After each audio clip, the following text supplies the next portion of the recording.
Welcome to today's program. Black Maternal Health Week, Reclaiming Our Power, Resilience, and Liberation is today's program. Along with March of Dimes, Los Angeles Public Library is providing programming, books, and community resources to uplift Black mothers and their families during Black Maternal Health Week. Please join us on April 16th at 12 p.m. for another program, Empowering Self-Care Strategies for Wellness. And then we have another program on April 19th at 2 p.m. to 3 p.m., Amplify Black Birthing Experiences, a conversation with Kimberly Seals, Allers, and Mashariki Kudumu.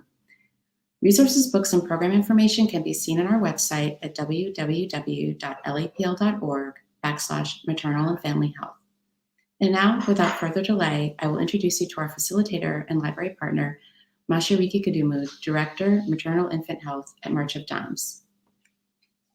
Thank you so much, Madeline, and thank you for the Los Angeles Public Library for their continued support and partnership during Black Maternal Health Week. We are so excited to be here today. We are so excited about the week of activities that we have planned in partnership with the Los Angeles Public Library, as well as our local Los Angeles African American Infant and Maternal Mortality Prevention Initiative, AAIMM.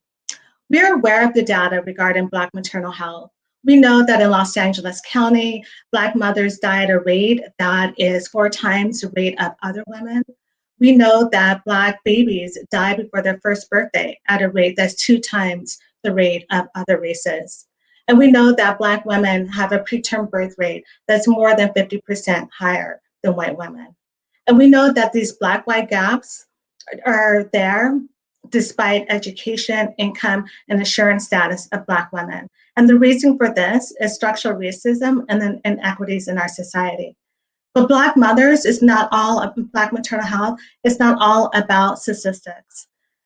The Black Maternal Health Week campaign was founded 4 years ago by Black Mamas Matter Alliance, and it seeks to center the voices and experiences of Black mamas and their families to amplify community solutions, to enhance organizing on Black maternal health.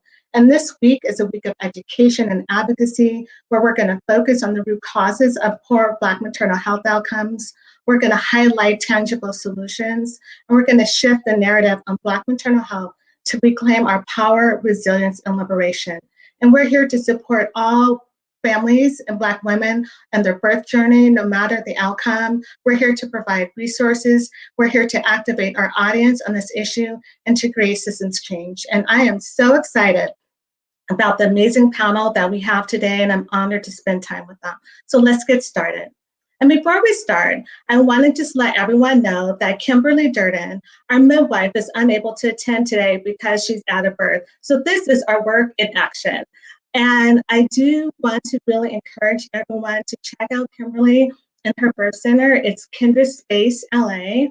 And she's, it's the only Black-owned freestanding birth center in South LA. And this work in her birth center really is out of a long tradition of birth work and midwifery in the Black community. So please do check out the work that she's doing and how she seeks to be a partner and a solution as we talk about disparities and Black outcomes. So first, as introductions to our panels, we have Michelle Sanders, who's a community doula. She's a certified lactation education specialist and a certified surgical technologist. She serves as a doula pilot project coordinator for the Los Angeles County African American Infant and Mortality Prevention Initiative, AAIMM Doula Program, and is a doula mentor. Also we have today is LeHenry Solomon, who is a licensed marriage and family therapist with over 20 years experience in the field of mental health, working with various Los Angeles department agencies, including mental health, child protective services, public health, and probation. LeHenry trains agencies on the impact of fatherhood on the lives of children and the overall impact on the community. He also facilitates a group for fathers to decrease the disproportionate numbers of mortality for African American women and their infants. And we have Jessica Wade, who's the founding president and CEO of Mighty Little Giants Incorporated, as an organization that supports families experiencing a NICU stay, bed rest, or loss. Jessica is a certified doula and a lactation education specialist and holds a bachelor's degree in early childhood administration. So thank you all for being here today. And so when I think of reclaiming our power, liberation, and resilience, I always think of you, Jessica, as really reclaiming your birth experience and empowering that and empowering other families. And so can you tell me and tell the audience a little bit about Mighty Little Giants and your story? Yes, of course. Thank you, Mashariki. So with me, Mighty Little Giants came from my personal story. So with my first pregnancy, my water broke at 21 weeks. And prior to my water breaking at 21 weeks, I went to urgent care 7 times because I knew that something was wrong with my body. I kept listening to my body. I kept going, but I left with no resources every time. I started to think I was crazy. Like, I left with no resources. I was told to put my feet up. I was okay. And turns out that I wasn't. My first pregnancy was a twin pregnancy, and we miscarried one of the babies, causing my water to break at 21 weeks. So due to that, I was on hospital bed rest for 58 days. And, during that time, I always tell this part, me and my husband lost everything: house, cars, jobs, everything that you can lose but each other. And our son, he was able to stay in my womb until 27 weeks and 6 days. And he stayed in the hospital for 143 days in the NICU. And so that is the foundation of what Mighty Little Giants is built off of. And I truly feel like I am reclaiming my birth story by supporting these moms and advocating for them and standing in the gap for them and being what I needed during my NICU journey and during my first pregnancy. Thank you. And you really are standing in the gap. And thank you for your partnership and all that you're doing for families. I just want to say that.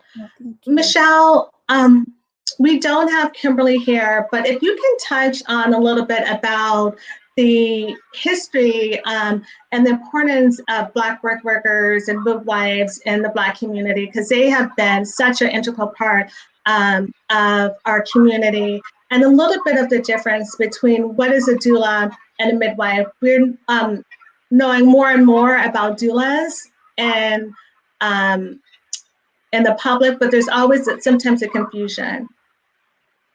Sure. So a little about the history just of midwives and doulas and Black birth workers. Like, we have a very rich history.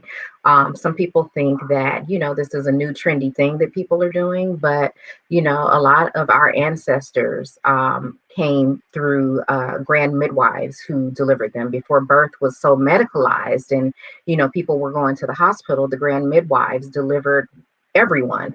And there was community support, people in the roles of doulas. And sometimes, people don't know what a doula is, but then they, hear about it and it's just like, oh, okay, I had someone like that, during my birth journey. And so, with birth being so medicalized, a lot of people, shifted to going into the hospitals to have their babies. But the midwives have always been here. The industry where you look at midwives across the country, there's not a lot of Black midwives, but, we're working every day to increase the number of Black midwives and Black doulas and Black lactation consultants. Because, sometimes people do want to have support that looks like them. And, culturally, that it's a better fit for a lot of people. Kimberly Durdin and Allegra Hill opened, like you said, the only freestanding birth center in South LA. They're 2 Black midwives who used to offer community services, midwifery support, doula trainings, and things like that, building up this community and, building awareness about the support that's out there. And so I'm one of the doulas who trained with Kim and Allegra. Jessica took her training, and, a lot of other doulas in the community took the Birthing People Foundation's training. And so, we're here to support and to educate our community. And so for doulas and midwives, it's really easy to separate the two, just understanding that doulas are not medical providers. We don't offer clinical support. Midwives, on the other hand, they are medical providers and they offer the clinical support. So they can diagnose things and prescribe things and be your provider during your pregnancy. Whether you choose an OB or a midwife, you have your clinical support. Doulas, we show up as more of an educational resource. So we want you to have the tools that you need to actually make an informed decision about your care. And that's ultimately what we're there for. It's not about like what we would choose, but we just want to lay everything out so you understand what you're up against and you can make your decision, and we support you. We offer emotional support. Sometimes, pregnancy can be isolating. Everybody doesn't have a great support system. So we come and we fill that gap also. And then we offer physical support. We help you figure out how to comfort, labor pains and, different ways to manage. If some people don't want a medicated birth, we help you identify comfort techniques that may help you manage. And we're there with you. We stand in the gap. We show up and we stay there with you. We labor with you. We'll pray with you. We make sure that everybody eats. We make sure that dad is engaged and answer his questions as well.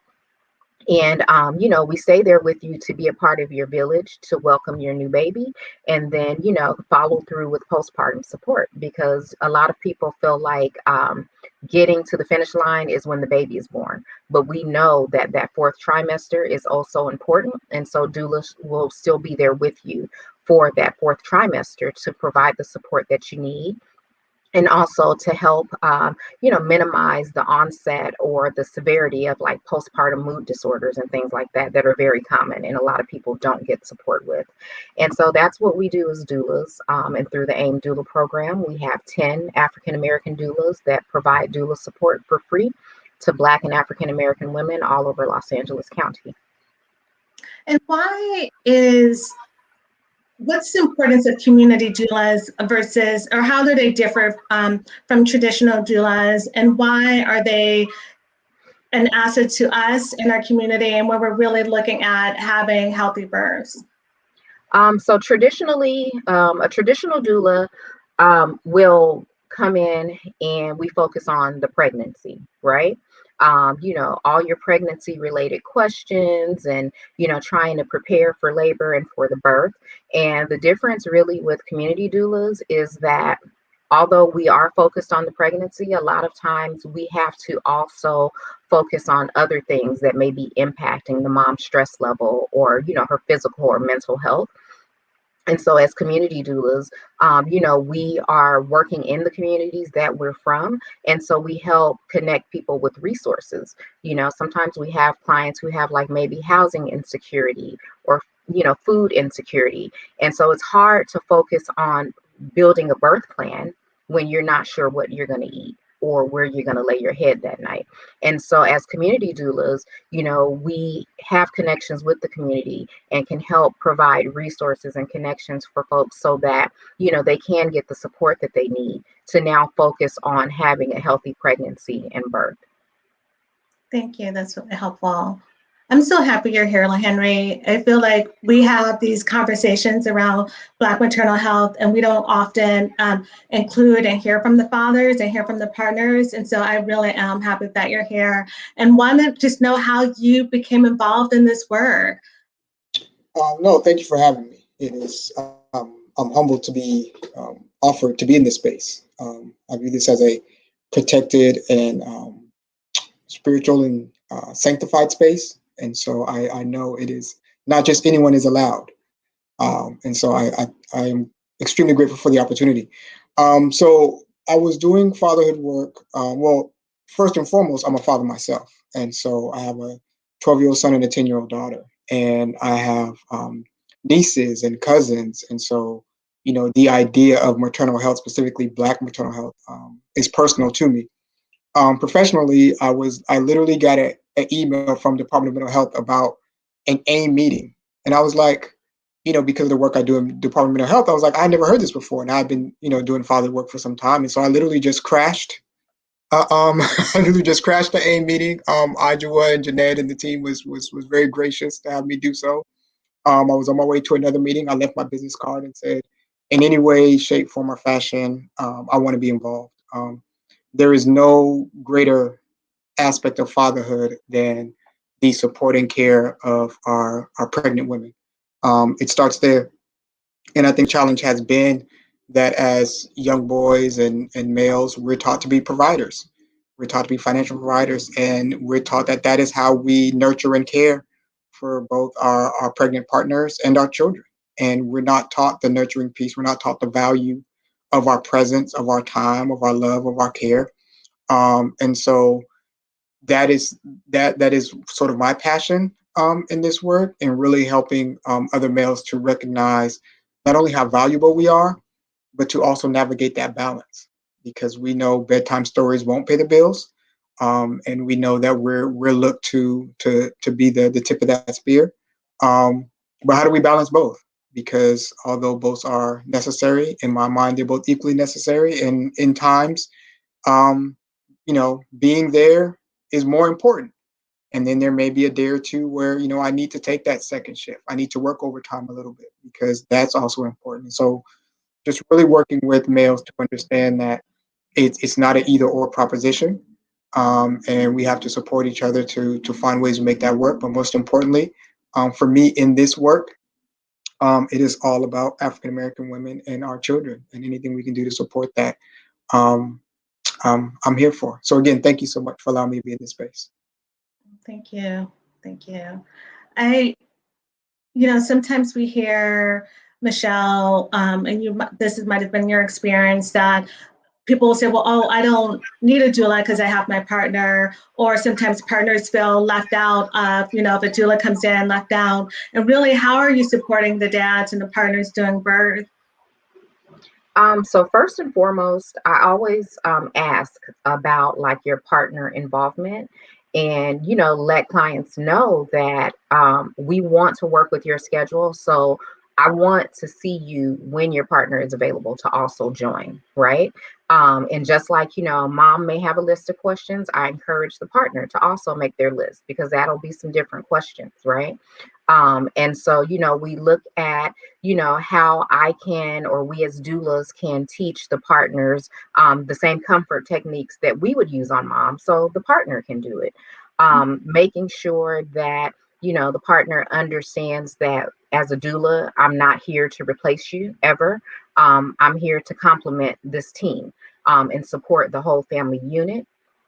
And so, sometimes, the partners are nervous about what they don't know.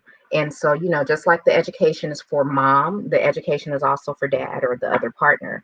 And so always making sure that we, are welcoming and make it clear that we want your involvement. And that goes for like, the entire family, the older children, if you have them, whoever your support is, so the grandmothers, the aunts, the cousins, everybody should be involved. And, even if the doula can't be there in person, due to COVID, a lot of virtual support is going on. Let's have everybody log on so we can all have a conversation about how to best support this birthing person. And so, just making sure that partners and fathers understand that, they always have a place, and we're not here to replace them in any capacity. And what support do you think, LeHenry, that fathers and partners need during pregnancy, birth, postpartum, and beyond? And how can we uplift fathers in this way? Because, part of this conversation, like we said, is we want to shift the narrative around Black birth and Black families. And so what can we do to do that? And what is the support that Black fathers need? I think the main thing is just, education, or I even call it enlightenment, because all fathers, we want to be involved. We want to be there. We want to, go above and beyond and do everything we can. We're just not taught what to do. We don't know what to do. And, are there safe spaces for, us males to ask those questions? We often don't, feel okay saying we don't know. Before MapQuest, God forbid we had to stop and ask for directions, right? So, so much less asking someone, how do we help our pregnant partner give birth, and what can we be supportive? So I think it's just really there's that piece. And again, I think it is a paradigm shift around what is the responsibility of a man or male who has impregnated a woman, a female. What is your responsibility to that? And I think, there's a lot of us who the first thing we do is run out and get I used to share this thing where, men are told, the pregnant woman is told, congratulations. And the man is told, get a job or get a better job.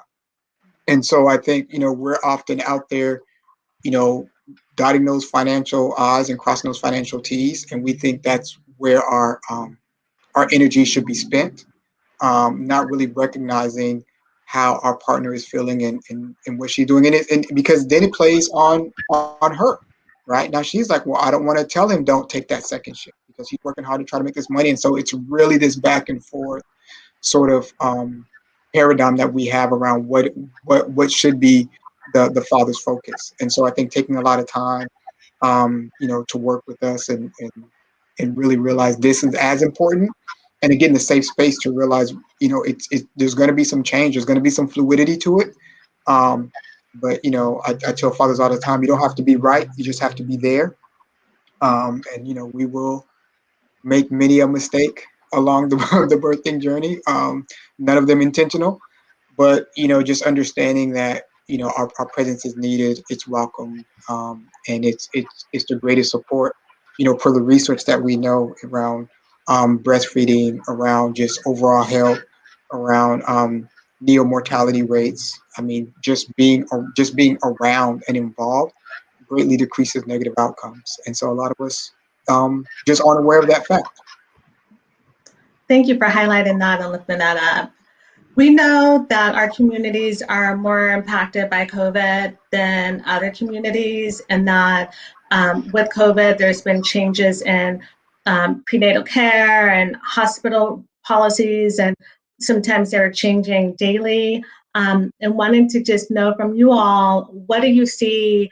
I mean, especially when we're talking about, claiming our power and liberation during this time of we don't have our traditional sources of support, during this time where it's, where there's a racial unreckoning, where it's economic downturns, where our communities are being impacted. How has that impacted your work? How has COVID impacted your work? Jessica, I want to lift you up because I know families in the NICU have been really impacted by COVID and how they've been able to gain support and care for their babies. So how has COVID impacted your work, and what are you doing to address some of the needs?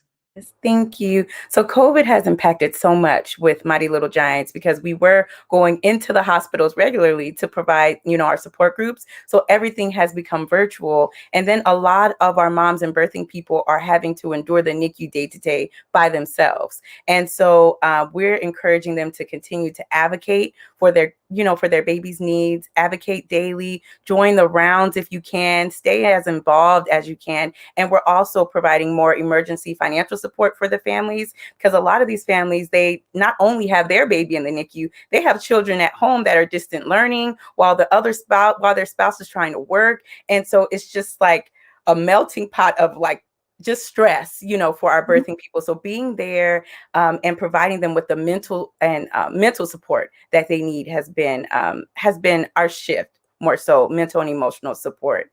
And as far as like any advice that I would give to NICU families is to always remember that you are that child's mother, you are that child's father. Make sure you advocate. I've had moms reach out and say, this happened, but I don't want to mention it because I don't want it to affect my baby's care. And they don't feel comfortable addressing it by themselves without their spouse.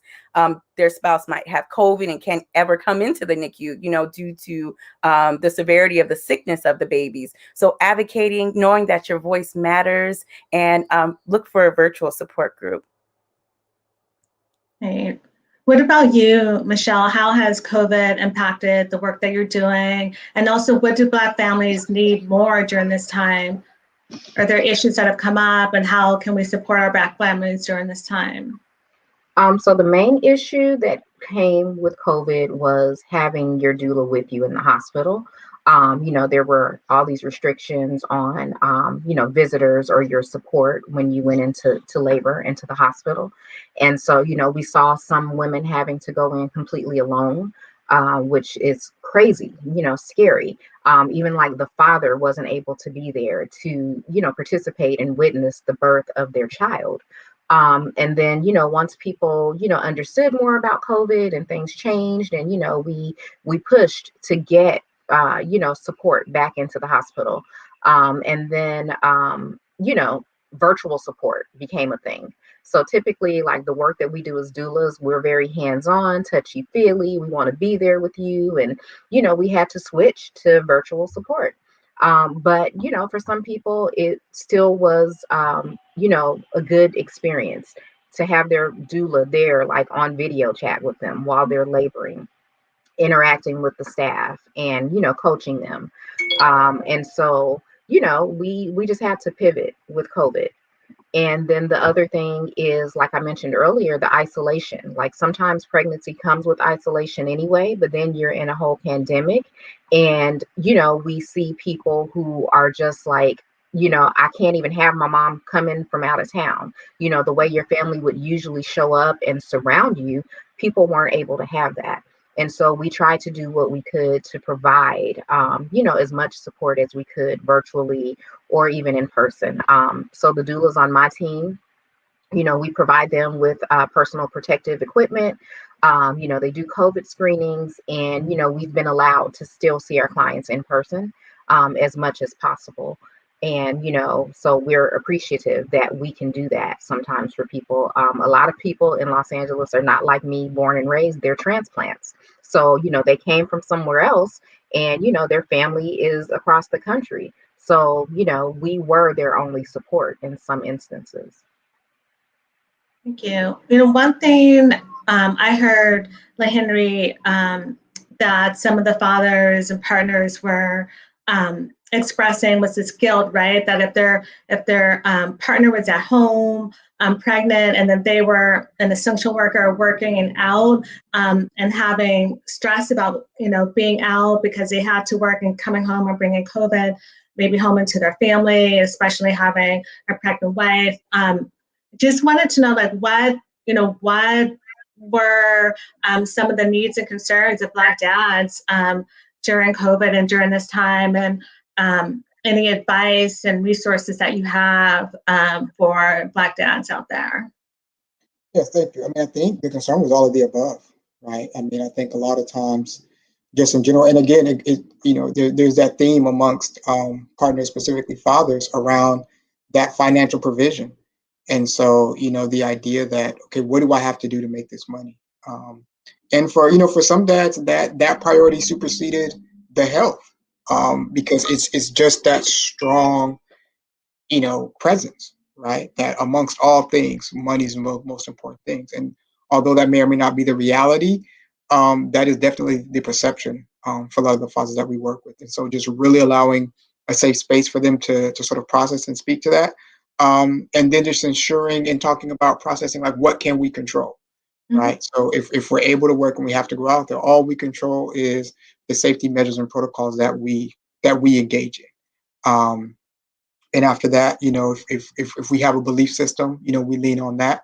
And then we lean on each other. I'm fortunate enough to facilitate a group entitled Black Daddy Dialogue. We meet every second Wednesday of the month. So we'll actually be meeting this week from 6:30 to 8.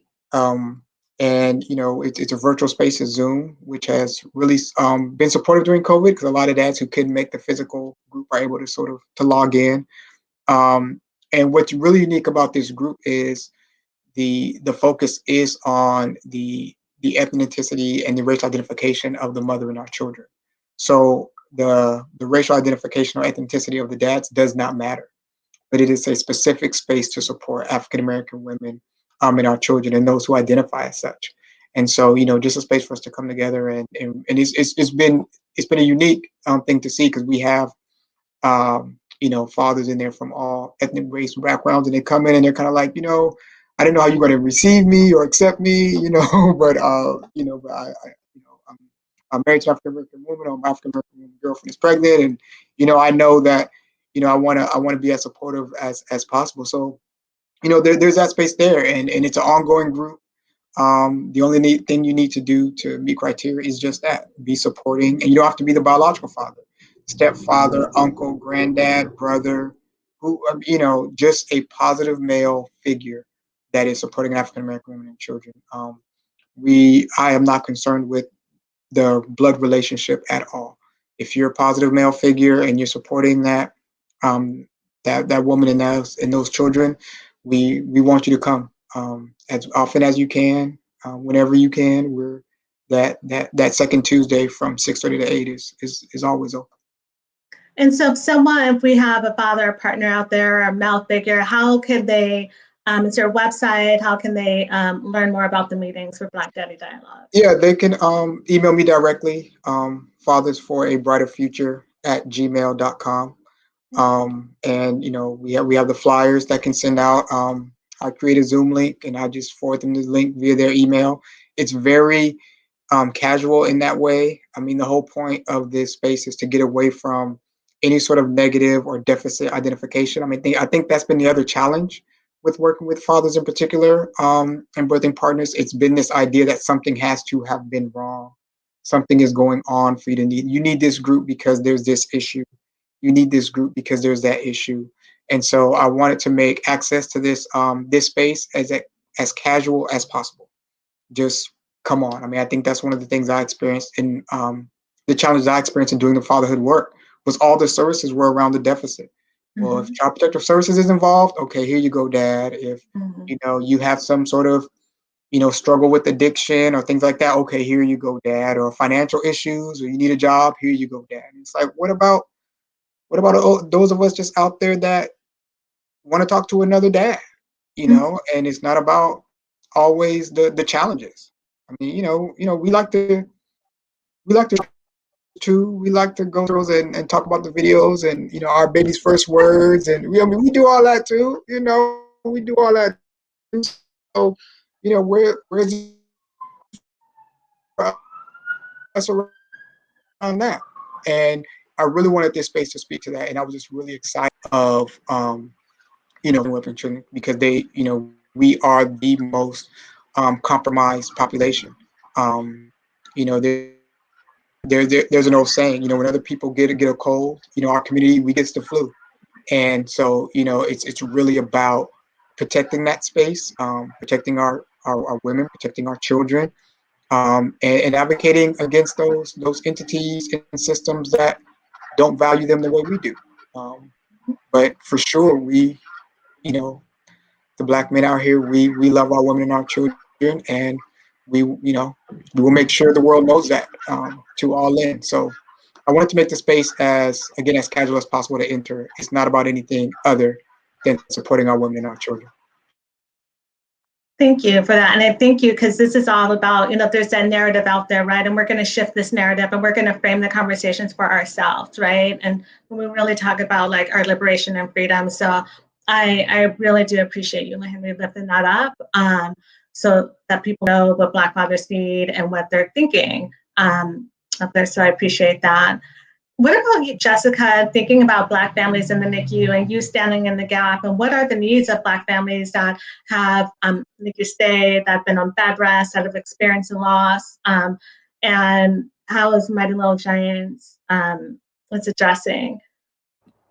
So a lot of the needs for families in the NICU, as far as just their day-to-day, like I said, we are providing emergency financial support. A lot of families have lost a lot during this time, but for the most part, mental and emotional support. I know Ms. Michelle mentioned that I took Kimberly's doula training as well. And so my services are provided for moms who are on hospital bed rest, or postpartum services for families for moms of birthing people going through that NICU journey. So So being their best friend, helping them advocate throughout that time, because it's hard, it's extremely stressful. You're trying to worry about your household as well as your baby who's fighting for their life in the hospital. So being there and trying to bridge the gap with their needs outside of the hospital to release some of that stress that they're going through within the hospital. And just being a best friend for them during that time. And one thing I do want to mention is I always say it's so important for our daddies love the babies just like the mommies do, right? Especially in the NICU.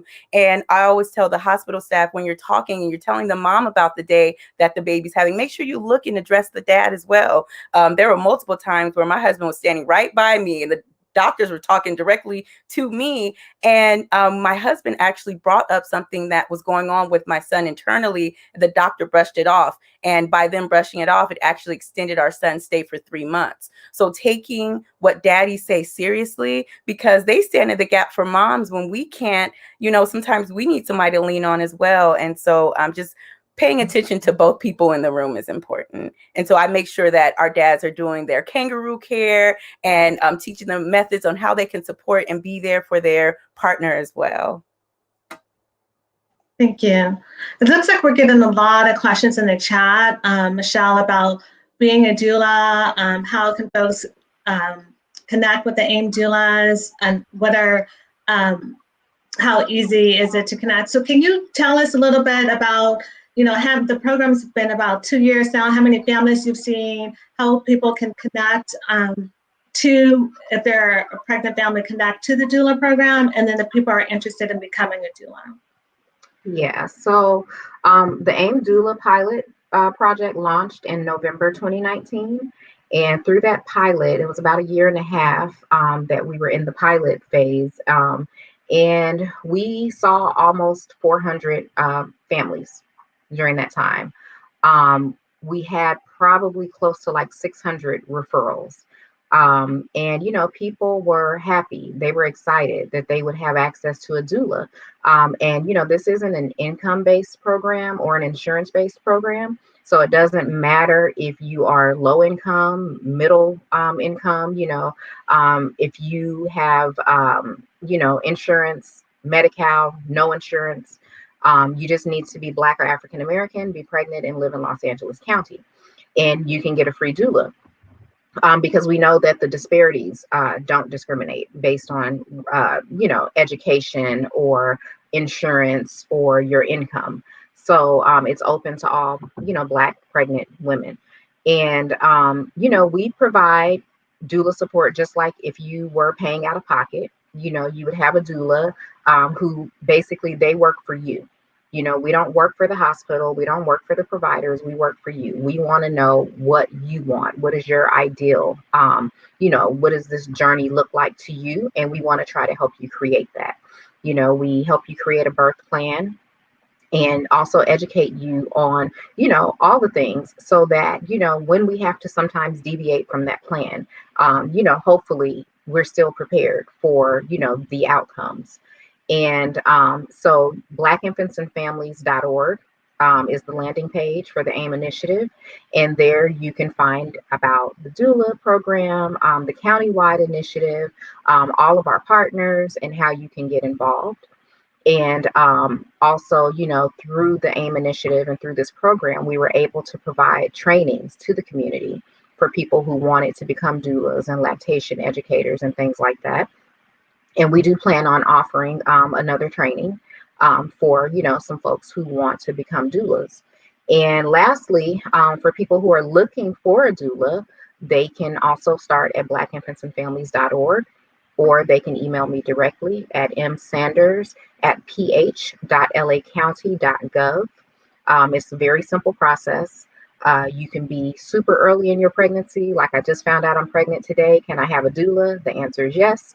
Or you can say, I was due yesterday, but I'm a little overdue. Can I have a doula? And the answer is still yes. So we don't, discriminate on, if you are early or late in your pregnancy. But we do encourage people to come in as early as possible, just so you can build a rapport and, meet your doula and work together to get the best benefit from that relationship. So once people reach out, either by email or the phone number that's shared on the screen, that's a direct line to me. And we do an intake and really quickly get you set up with the doula. And the process takes from 1 to 3 days typically. And once we get you enrolled, then you start working with your doula directly. You plan your visits at a time that works for you and your partner. Figure out what you want your birth experience to look like, and your doula is there to help you. Maybe deviate from the plan, or figure out, like, sometimes people have a birth plan and they say, well, I want to have a birth center birth. But I absolutely must have an epidural. And so your doula will be the person who can help you understand that that's not really realistic. So help you figure out what is realistic for you. And, so people are getting the support that they need. And we have had some repeat clients who've had their baby, they're pregnant again, and they come back. We've had, family members send their friends. We get a lot of interest on social media. And so, we're just out there trying to get the word out, because babies are expensive no matter how much money you make. So why not have a free doula? I love it. Love it. Thank you. And one resource I do want to share is that the March of Dimes created, we updated our birth plan during COVID. So there's questions around to help navigate the conversations with your provider around prenatal care, birth, postpartum care, breastfeeding during COVID, because we know, as we said, the hospital and clinic protocols we're changing daily. And so, and this could help navigate those conversations that the birth plan is used out in the community. And you can use that with your doula to sort of talk about what your needs are, and then how to have these conversations with your provider. And if you don't have a doula, to be able to just have these conversations with your provider, so you get your questions answered. One thing that I wanted to ask, as we think about when we talk about Black maternal health, or when you hear about Black maternal health in the news or in general public, it really is all about the deficits, right? And so really kind of like reframing and changing the narrative and changing the conversation that we're having. And when, what we do a lot in the local AIMM work is really wanting to support families around having this healthy, joyous Black birth, and wanting to get from you all, what does, having a healthy, joyous Black birth look like, and what is that? And we know, even, with you, Jessica, with babies, if the baby comes too soon, if there's a complication, we can still have joy and celebrate and honor that birth experience. And so, how do you see that happening, and what do families need to do that to be able to really honor and celebrate their experience? So for me, oh my goodness, for families to honor and celebrate their experience. So first of all, what a joyous Black birth looks like to me would be a birth where my pain is taken seriously, a birth where the nurses and the team is full of compassion. And even throughout the labor pains, even throughout it all, if you have a team around you, like if you have a doula that's there to give you that support, your partner's there, and the staff has compassion, I feel like that is a beautiful, joyous birth. And as far as celebrating your birth, even if it doesn't go as planned, go back and help where was needed. I feel like for me, that's how I celebrate the birth of my son, is to go back and support the moms, and go back and provide those support groups for the moms who delivered early, preterm. Okay. What about you, LeHenry? What does healthy, joyous Black birth look like to you? Yeah, that is a powerful question for me. I can't speak for all men. I can speak from my experience. And there's such a level of, it's such a dichotomous thing in terms of being completely helpless and wanting to do everything you can, and not showing, in my case, my wife, either of those emotional extremes that I was experiencing, and wanting to be strong and shoulder for her. So having said that, I think it's just one of constant support, and just constant positive energy. I think for me, that is what comes up when I think about a joyous, happy birth, because we being the partner, the father, the male figure, we're helpless, and we don't, in terms of the outcome. And for me, that was a very unique experience. My children are probably the only thing in my life that I care as much about them as I do, and I had zero control around what went on. As much as I tried throughout the pregnancy, and I sang and did the ABCs, and I did all of that and bugged my wife, and was a pain, in her backside that she didn't need, I'm sure more so than she let on. Um, as much as I tried, at the end of the day, she gave birth. And I think that's why I'm so passionate about protecting females. And I use that word from the physiological sense because females give birth. And I mean, I didn't make that happen. I didn't make that rule, so to speak. And I am very passionate about protecting that because, our son's pregnancy was, went pretty much without flaw. He came at about 36 weeks, 6 days, something like that, 5 pounds, 5 ounces. And, there we go. Daughter, a little different. My wife at about 30, 35 and 6 days, about 36 weeks. She had to induce her labor because, my daughter was drinking up her fluids and causing pain. And they were kind of like, well, you can go home and see how that works out and keep drinking a bunch of water, or, we can kind of induce labor. She's full term and we can have at it. And so we chose the latter. But I just remember being there, and I just remember, trying to be as supportive as I could, but feeling so, so helpless, but trying to do everything I could to just be positive and provide that positive energy, and bug the doctors and nurses behind my wife's back, and make sure that, I was not the dad to, to keep information from, or somewhat, pushed to the side.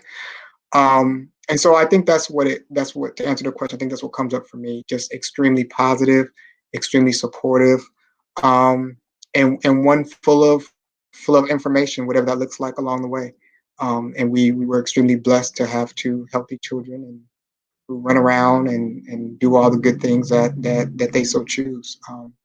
But full of support, hope, love, and education is what comes up for me when I think about that. Thank you. Appreciate that. What about you, Michelle? So you're in the hospitals a lot. You're dealing with, and your background is being a surgical tech. So you have a lot of experience within the healthcare system and in the hospitals. And so what do you think are some of the systemic changes that need to happen for Black families to have healthy, responsive, respectful care within the hospitals? I think as a doula, as an educator, it starts with us. We try to make sure that our clients know that they have a choice in all of this, right? Autonomy is very important. And so, that means that if you feel like you're not getting the best care, if you're not comfortable with, what's happening when you're getting your care, then you can change. You don't have to stay somewhere that you don't feel comfortable. And so that's first and foremost, because a lot of times, people think that, whatever care they're getting, it's just that's the way it's going to be and they have to deal with it. So we want to make sure that people understand that that's not the case.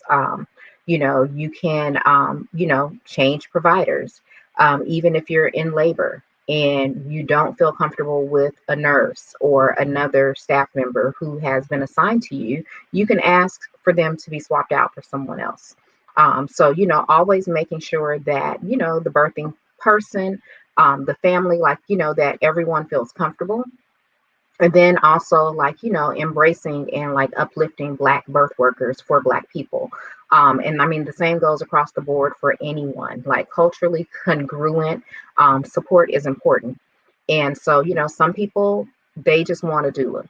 They don't have a preference, but if a person has a preference, then that should be supported as much as possible. Because, there are things that don't have to be discussed when it comes from one Black woman to another Black woman. And, I have doula friends of all ethnicities and backgrounds who are amazing. But there is a lack for people of color to be able to have access to support that looks like them. So I think that is the main thing, just to make sure that, the support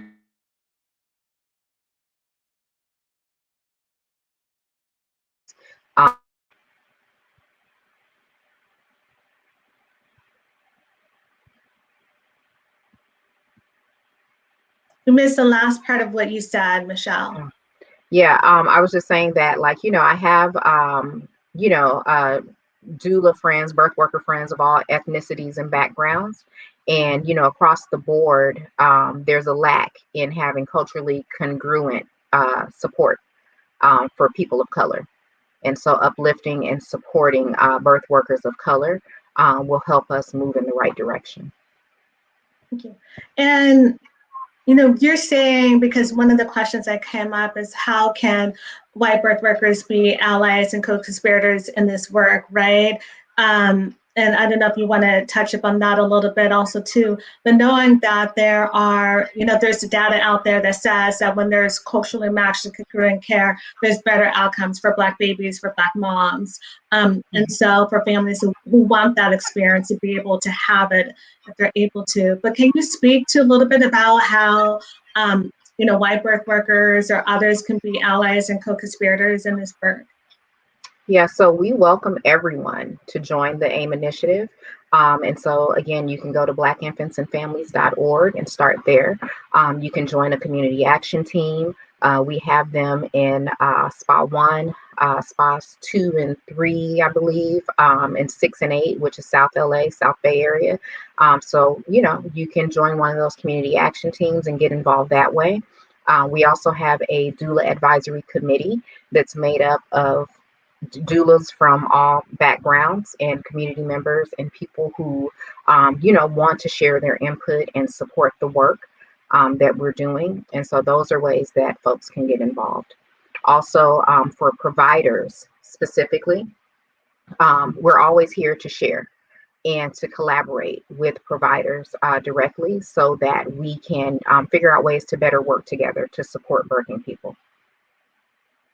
I think that's so important to bring up, one thing that, in the work that we're doing with AIMM and with Cherished Futures and just the work that I do at the March of Dimes is realize that lack of hospital provider community collaboration, right? And that, patients show up with all of them, right? And so they're going to bring their social needs that they need to their birth, to their health, and for providers to know where to refer patients, where to have that warm handoff, how to connect. And I'm always amazed when providers don't know about Black infant health, when they don't know about, the AIMM initiative. And so really the importance of coming together and making that link and that bridge to really be in the community, because hospitals are anchors in our community and they influence the health in so many ways, and how they can make sure that their patients are the healthiest, no matter, not just in the birth but after as well.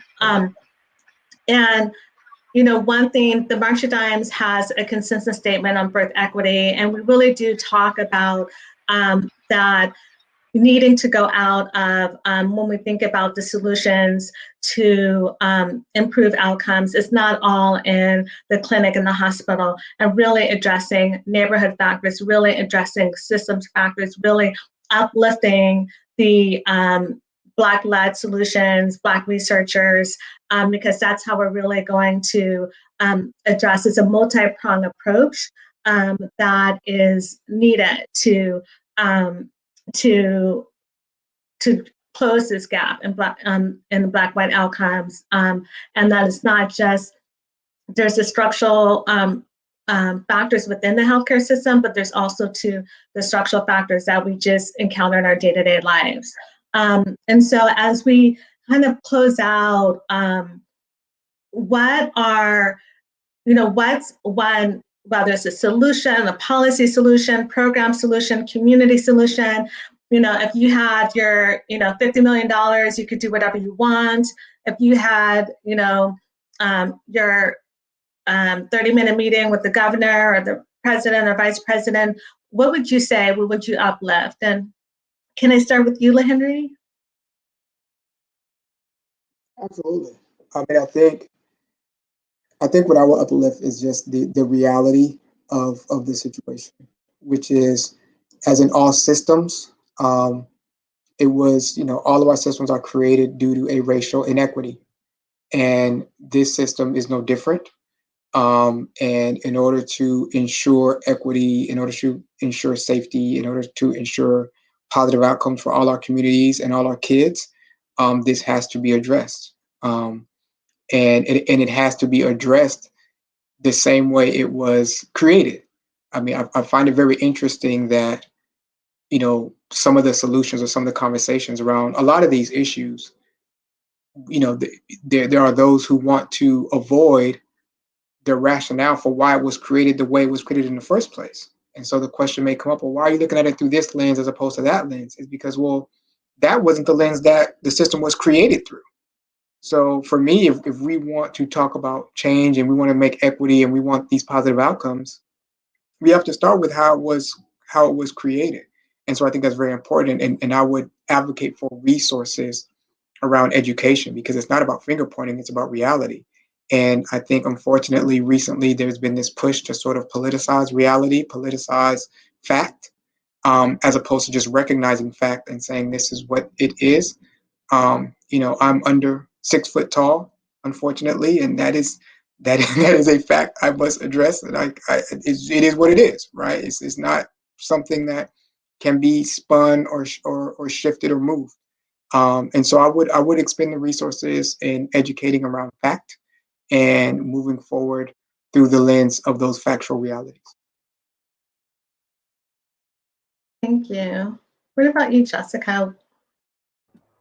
So I totally agree with what LeHenry was saying, just highlighting the facts of the reality of what our Black moms and babies go through, the truth of the severities that we go through when giving birth, and also providing more resources within the hospitals, within the OB system, so when our women are going to their first appointments, they know what's available to them, because like a lot of moms don't know that they can have a doula, and implementing a doula program within every hospital. So any woman who's going into labor knows that this is something that they can have someone that's there to advocate for them. And just really highlighting the facts of what has gone on with just Black women and our bodies from generations and generations, and just highlighting the true facts of where we are.